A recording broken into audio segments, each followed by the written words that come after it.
Salut, dans la vidéo précédente, on a vu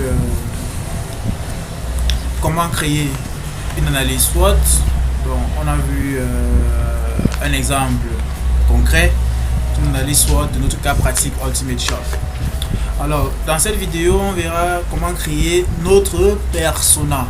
Alors, avant d'aller dans les différentes étapes de la création d'un persona, qu'est-ce qu'un persona? D'accord? Et pourquoi est-ce qu'on a besoin d'un persona? Donc, le persona ici, c'est déjà une personne fictive, d'accord? C'est une personne imaginaire, n'est-ce pas, qui représente notre client, notre prospect ou notre cible potentielle.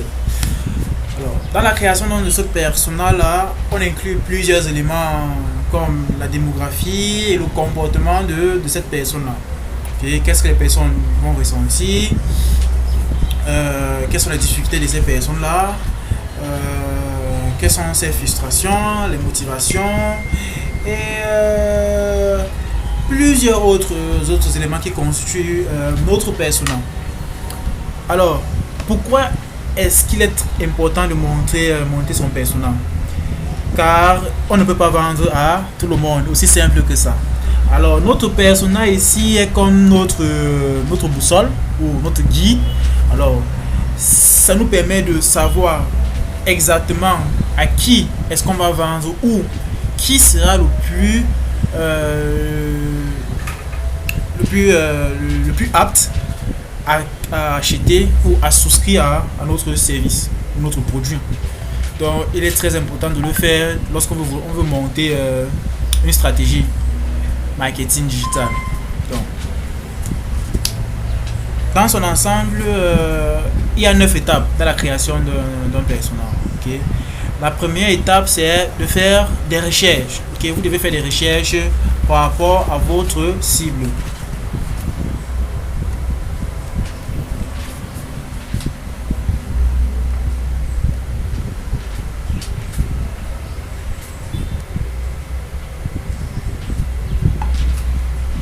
Donc, vous devez faire des recherches par rapport à votre cible. Ok, vous devez participer peut-être des campagnes de sondage auprès de personnes qui achètent régulièrement vos produits et services, n'est-ce pas,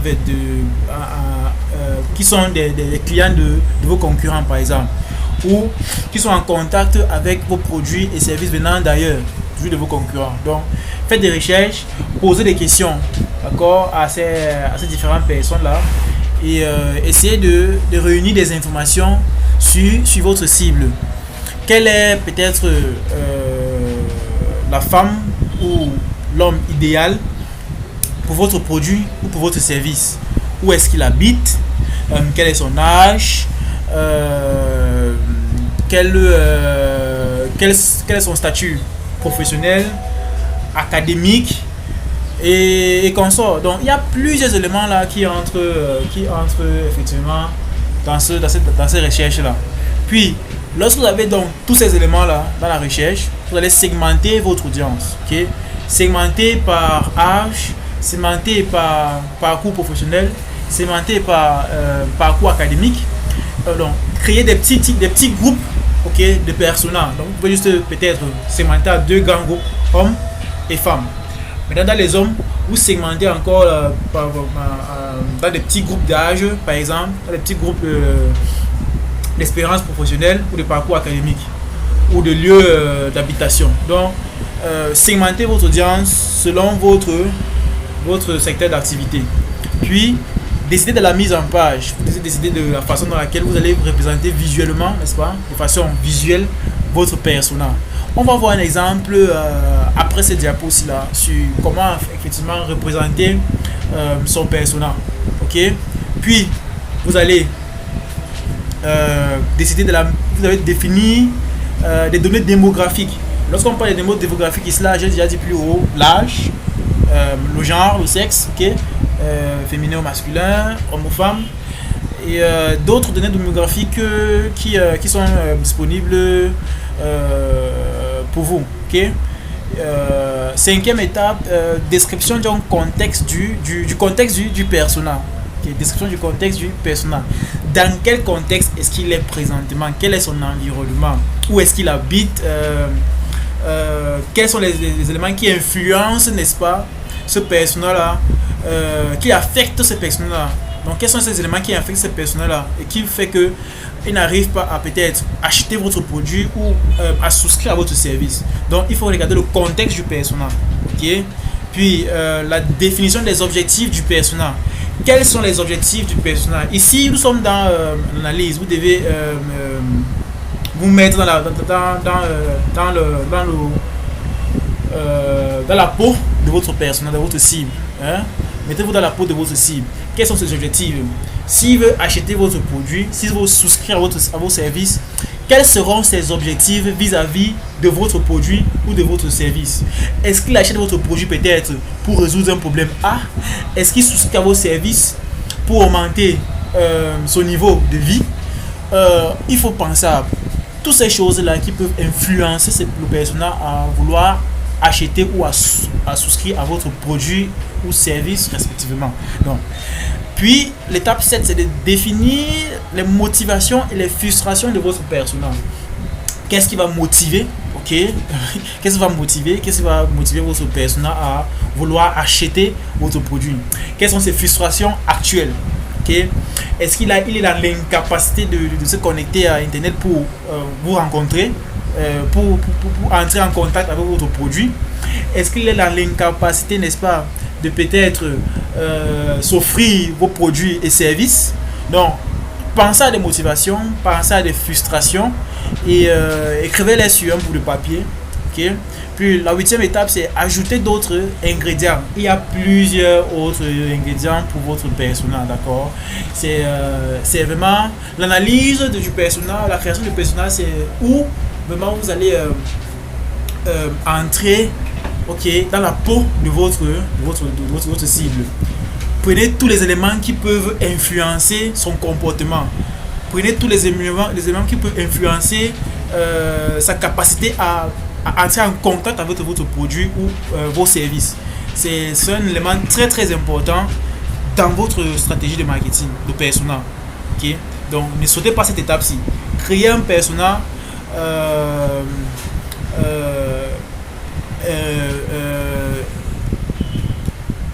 créer un persona qui est à l'image, n'est-ce pas, de votre client idéal. D'accord? Ok. Donc, utilisez ces 8 étapes-ci que je viens de citer.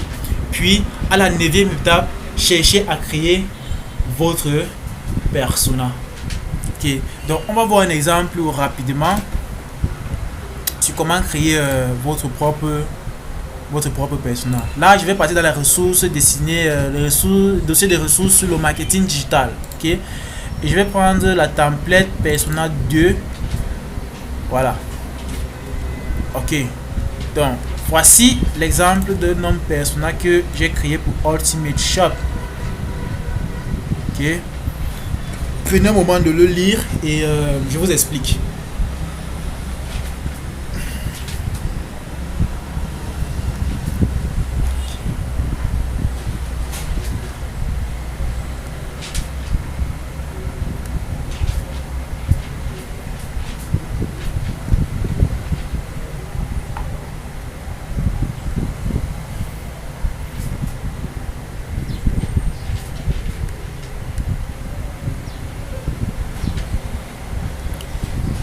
Alors, là, on a Chegu Sharon.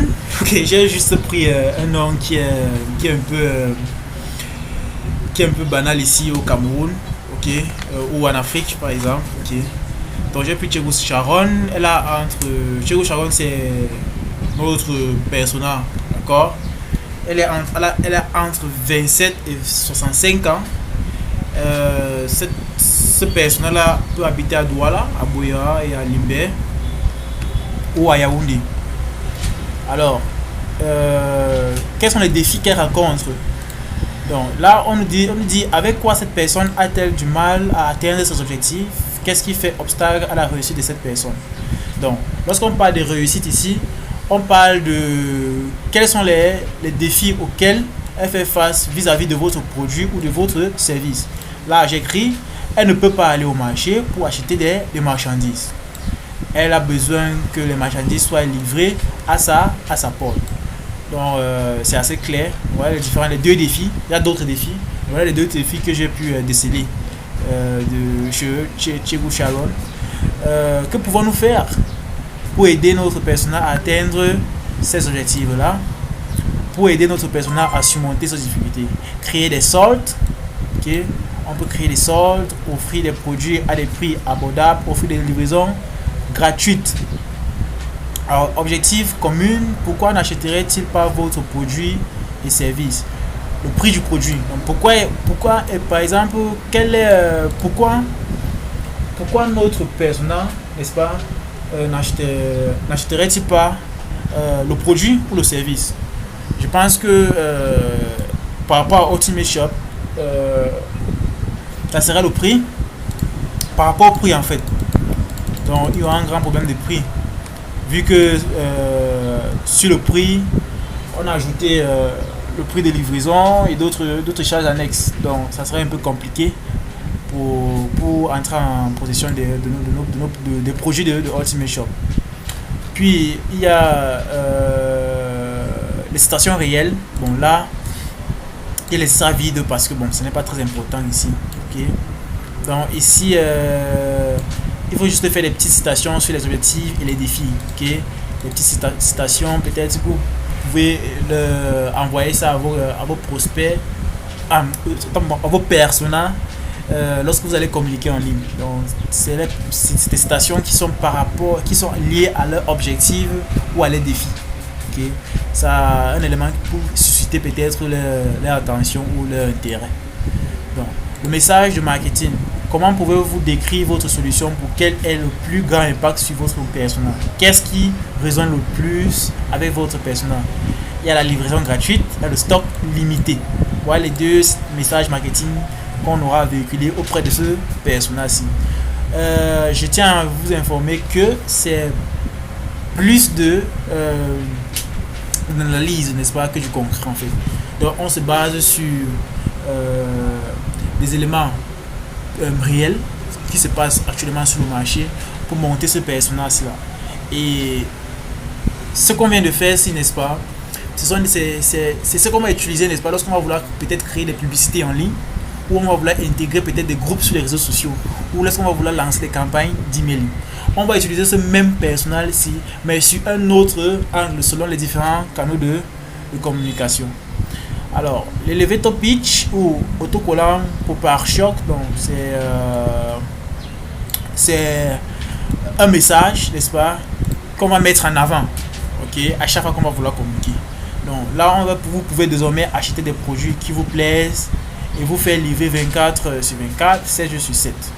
Ok, donc c'est un exemple de texte qu'on communiquera, qu'on utilisera à chaque fois lorsqu'on voudra communiquer en ligne. Donc voilà un exemple de persona qu'on a créé là pour Ultimate Shop. Là il y a plusieurs exemples, c'est essentiellement en anglais. Vous pouvez prendre chaque texte là et traduire, prendre un outil en ligne pour traduire et vous allez bien comprendre. Donc il y a plusieurs types de persona que vous pouvez créer pour votre entreprise ou pour votre activité. Donc ça dépend de vos besoins, n'est-ce pas? Ça dépend de vos besoins. Donc il y a 10 types de personnages que vous pouvez créer. Donc voici le personnage que j'ai créé, qui est un personnage, n'est-ce pas, qui est un personnage pour les ventes. Donc ce personnage pour les ventes, c'est un personnage pour les ventes. Il y a un personnage général, ok, pour les ventes aussi. Je pense que c'est la même chose. Non, c'est pas la même chose. On va voir. Oui, c'est la même chose. Donc, c'est la même chose mais avec différentes photos. Ok, voici un B2B, donc business to business buyer persona. Donc, si vous voulez peut-être vendre à une entreprise, voici le type de persona que vous devez utiliser. Donc, le type de modèle que vous devez utiliser en fait. Donc, âge, localisation, gender, éducation, profession, localisation, lifestyle. Donc, voici un exemple. Ce fichier-ci est inclus dans le dossier des ressources pour le marketing digital qui se trouve en bas, n'est-ce pas, de votre interface de formation. Donc, si vous voulez entrer en position de ce modèle-ci, c'est disponible là avec cet exemple-là.